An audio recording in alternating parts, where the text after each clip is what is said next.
Bonjour et bienvenue dans cette pépite de créativité avec Alice Albertini. En prévision du Festival de la créativité que nous vous offrons du 15 au 23 octobre 2022, vous découvrirez dans chacune de ces vidéos l'un des intervenants du festival pour explorer son univers créatif. Aujourd'hui, nous sommes avec Alice Albertini, art-thérapeute et organisatrice du Sommet de l'art-thérapie francophone. Alors bonjour, je suis Alice Albertini, je suis art-thérapeute et je suis facilitatrice d'ateliers de créativité et je suis très heureuse d'être invitée cette année au festival organisé par Emeline et Stella. En fait, ça fait plusieurs années que j'anime des ateliers sur la créativité et j'ai vraiment la conviction que la créativité aide à avoir une vie plus épanouie, plus riche, plus surprenante aussi. Elle permet en fait de sortir de la routine. Et mon point de vue, parce que je suis art-thérapeute, c'est qu'elle a un côté vraiment curatif. Elle peut vraiment faire du bien quand on a des émotions difficiles et tout s'exprimer par le dessin, la peinture, l'argile, le collage. Ça peut vraiment nous dégager, nous ouvrir des portes, nous permettre de déposer notre vérité, notre expression. Surtout quand on se détache en fait de notre rationalité puis notre jugement. Donc, je crois que la créativité a vraiment un côté curatif, surtout si elle est dans un espace de non-jugement. Elle a un côté d'épanouissement aussi. On est plus vivant, on est plus curieux, on est plus allumé quand on est créatif parce que nos sens sont en éveil. On cherche des solutions aux problèmes de façon différente de d'habitude. Et comme les enfants, on aime jouer aussi. Je crois qu'une des choses les plus importantes, c'est de considérer le processus comme aussi important que le résultat, c'est-à-dire au lieu de se comparer à un résultat esthétique qui attire les compliments et se comparer à quelqu'un qui a beaucoup plus d'années d'expérience que nous, c'est de vraiment apprécier le voyage plutôt que de vraiment obséder par la destination. En art-thérapie, il y a un art-thérapeute qui dit c'est mieux, on n'a pas besoin de faire du beau pour faire du vrai et de l'authentique. C'est-à-dire que parfois aussi notre créativité, les images ou les choses qu'on crée sont un reflet de nous-mêmes. Donc, ça nous donne une place, ça nous permet de nous exprimer le plus librement possible sans avoir à se comparer, sans avoir à se juger. Donc, je vous invite vraiment à enlever le jugement sur vous et à jouer comme les enfants. Les enfants ne se posent pas la question de savoir si leur gribouillis est beau ou pas. Ils sont dans l'expérience du moment présent de créer. Et ils en retirent beaucoup de joie. Il faut les voir aller. Fait que je vous recommande même comme adulte de le faire la même chose. Ensuite, qu'est-ce que je voulais dire? J'anime des ateliers donc, de créativité depuis quelques années en ligne. Donc, ça s'appelle le flow créatif. Le flow, c'est vraiment cet espace mental d'absorption dans la créativité. C'est-à-dire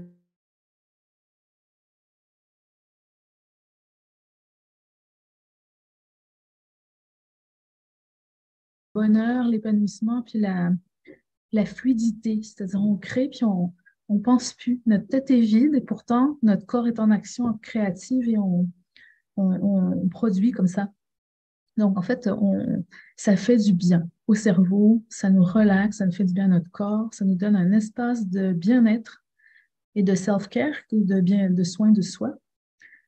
Donc, c'est pour ça que le flow créatif est souvent utilisé comme quelque chose de désirable à atteindre. Mais ça ne s'atteint pas en performance et en poussant, en étant en lutte, mais plus en étant en ouverture à l'expérience. Oui, c'est à peu près ça que je dirais sur la créativité aujourd'hui.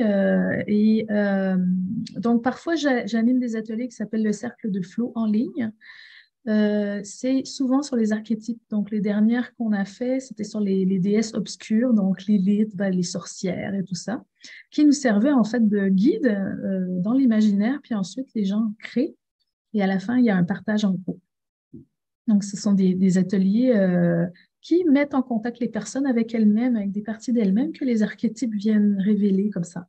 Donc, si vous aimez les contes de fées, si vous aimez les mythes grecs, vous aimez le livre de Clarissa Pinkola Estés, Les femmes qui courent avec les loups, ce genre d'atelier va vous plaire, surtout quand vous allez créer comme avec les matériels que vous préférez et tout ça.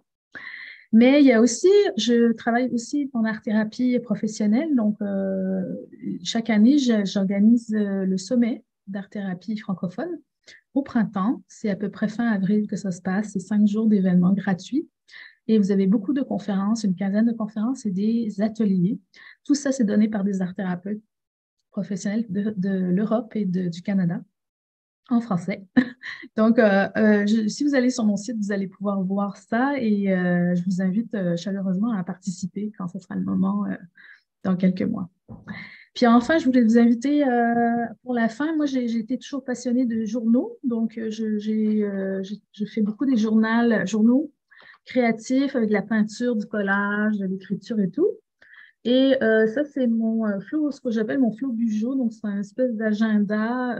C'est un cahier par année que je remplis avec mes souvenirs, mes gratitudes, où je suis allée. Vous voyez, comme ça. Des choses comme ça, je mets des dates, tout ça. Et j'ai un cours gratuit en ligne que vous pouvez aller voir. Ça s'appelle le Flow Bujo. Et chaque année, en décembre, on prépare ça pour l'année d'après. Et il y a toutes des vidéos gratuites. Vous pouvez voir exactement comment je crée. Et vous pouvez créer ça peut vous donner des idées pour créer le vôtre, pour documenter votre année de façon créative, ludique et surtout sans performance. Et enfin, alors là, j'allais oublier, mais mon atelier pendant le festival, ce mois d'octobre, c'est sur les cycles saisonniers qui sous-tendent le processus créateur. Donc, en fait, c'est vraiment de voir le processus de création comme quelque chose, une énergie créative qui produit, qui est fertile et tout ça. Puis ensuite, il y a une récolte et ensuite, il y a un repos, comme les saisons. C'est de vraiment écouter ce rythme-là plutôt que de dire on produit, puis après, ah mon Dieu, je suis bloquée. Ça, c'est un petit peu ce que notre culture peut-être nous montrait comme qu'est-ce que c'est le processus créatif, mais en fait, il y a vraiment, moi, je crois qu'il y a vraiment un rythme qui sous-tend comme celle des saisons. Donc, je vous invite chaleureusement avec cet atelier-là pendant le festival de créativité. Puis, avec le site web, probablement en dessous de ma vidéo, vous pourrez aller chercher des informations sur l'art-thérapie et sur le flow du jour.